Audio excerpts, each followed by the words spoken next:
April 4th, 2019. My name is Lily Donis, and today I'm going to be talking about my mason bee nesting station.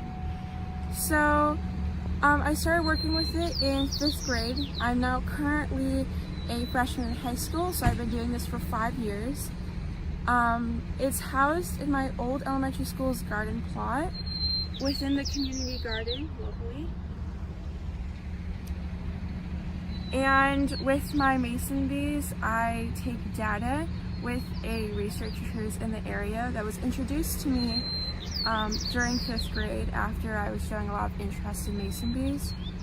So, how I house mason bees are every year they start off in one tray, and they build up by making basically a mud tunnel. Hence the name mason bees, and they put in one larva and they put in nectar and pollen, and they cut off this one cell and keep working. That's what I take data on, is how many cells they've created per channel.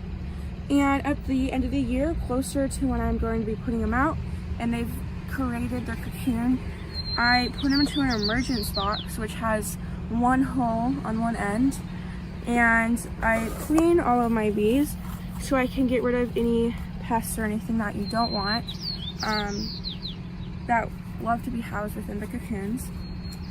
So in total, I'm going to have 12 trays within my station, and they're going to be stacks of 4. So also we have this chicken wire on it so that birds aren't able to get inside and eat the mason bees, so we can keep more track and also not have to deal with that problem. So this is currently number 1. How it's going to work is you're going to be taking each individual tray and stacking them on top of each other in stacks of 4, and you're going to be placing a plank of wood on top. So the reason for that is because we're using these trays in the setup to replicate the natural nesting that they would have done, which would have been in beetle burrows inside of a log. So we want to keep it dark just like it would have been as a beetle burrow. And once you've stacked up 4, I usually like to put my emergence box on the top right one, and I'm going to have 4 stacks in total, 2 on the top and 2 on the bottom. So I'm going to put my emergence box up here because mason bees fly down. They kind of fly down more than they do fly up, so it works out better for it to be up there. They more are likely to go down. So I'm just going to finish putting in all the rest of mine.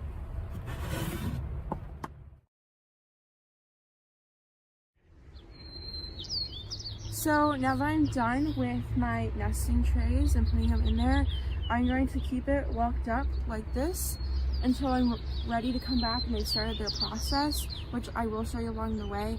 I come by 3 times a week and I check on them, so you can come along for the ride. As a final note though, before I go, I just wanted to talk real quick about the kind of the habitat that they need by and the plants that they need near them. So these are springtime bees, so they're going to need spring blooming flowers and fruits. So a lot of these are good examples. These have been in here for about 4 or 5 years and they seem to be flourishing pretty well. So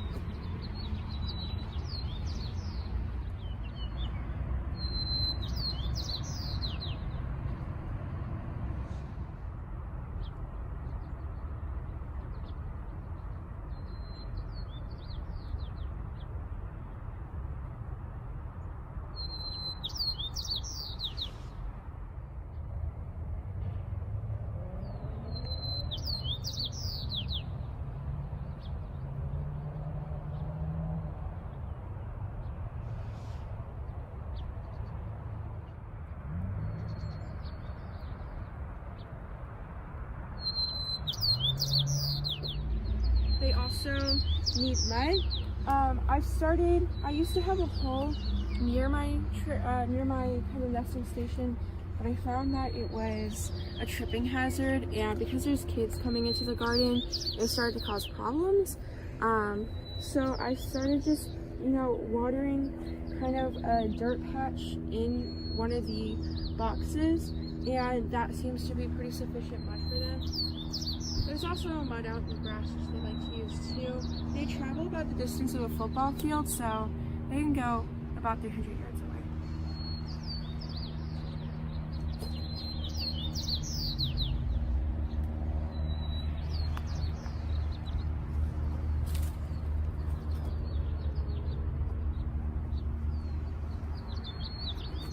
So thank you so much, and I can't wait to see you next time.